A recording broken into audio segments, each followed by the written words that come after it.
gibasa mga igala ang mga charges. No, bisag mubo lang na dong. Yan ang unang video number 1. Mga charges kang kanhing Pangulong Rodrigo Duterte gibasa mga igala kagabi. Dito may gala sa The Hague, Netherlands. Bullseye! Bullseye! Sige ko no.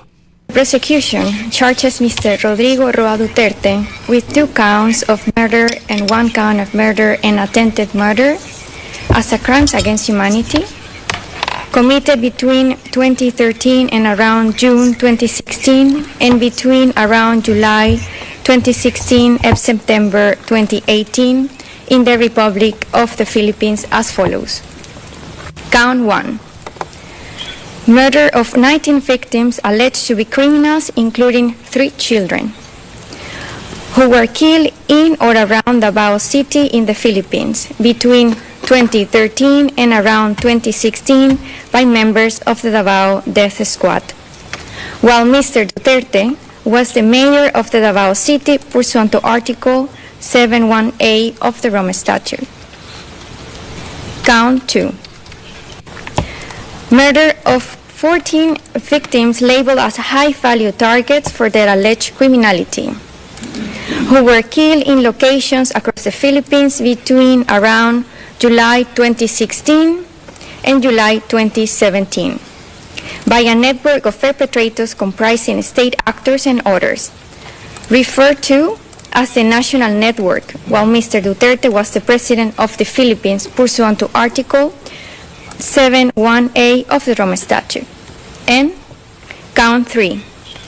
Murder and attempted murder of 45 victims, comprising 43 murders and 2 attempted murders of persons alleged to be criminals, including 3 children who were targeted in barangay clearance operations in locations across the Philippines between around July 2016 and September 2018 by members of the National Network, while Mr. Duterte was the President of the Philippines pursuant to Articles 71A and 25(3)(f in respect of the attempted murder of the Rome Statute.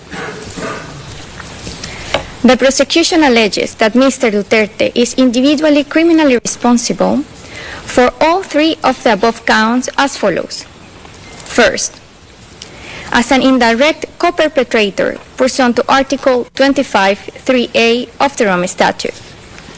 At least between 1st November 2011 and 16 March 2019, Mr. Duterte and his co-perpetrators shared a common plan to neutralize alleged criminals in the Philippines, including individuals perceived or alleged to be associated with drug use, sale, or production Kinadong. through violent crimes including Alas 8:04 na may galandag na buntag. Ganun na yung mga numero may galagisgutan diya sa International Criminal Court. Kani mga igsoon, well, na ay mga nisukol, sinasi uban na ni mga igala nga gihipos gyud, inumdum ka adto mga igalang gidala nila sa Senado, no? Nga 2016 July yata, wa pa kalingkod si Digong mga igala namatay katong adik. Gumikan kay tauhan tos pulis, mga katropa, gihinlo to, gi-clearing tos pulis. Kay dili kalimod nga during Noynoy's time, no? During the Aquino administration, daghan mga higalag mga pulis. Even Gloria ka GMA nga time, kang Gloria Macapagal Arroyo nga time. Dagag mga pulis may puwera in town sa mga buutan, dagag mga pulis nga mga drug peddlers, Bullseye! Bullseye! drug protectors, o gitawag may gala nga mga pulis iskalawags. Kani adto, reporter pa ko. Kini di lang kumusabag unsa nga police station. Reporter pa ko bay. Paubanon ko, no? Ako'y kuyugonon ba? No? Sa mga bypass operation, mga kaigsunan. O ingani ang akong kasagaran sa akong masaksihan. Pagsulod na mo mga igala sa area, dala-dala na mo ang search warrant. Kaniadto mga igala, pag by search warrant ka sa usa ka balay, pati CR pwede na nimong sudlon. At least karon mga igala, kung naa kay search warrant, be specific. Kwarto ba na, asa ba na dapita, gibutang mga higala. No? Sa una, dili. Makasud mi pananglitan mga higala o balay Maranaw.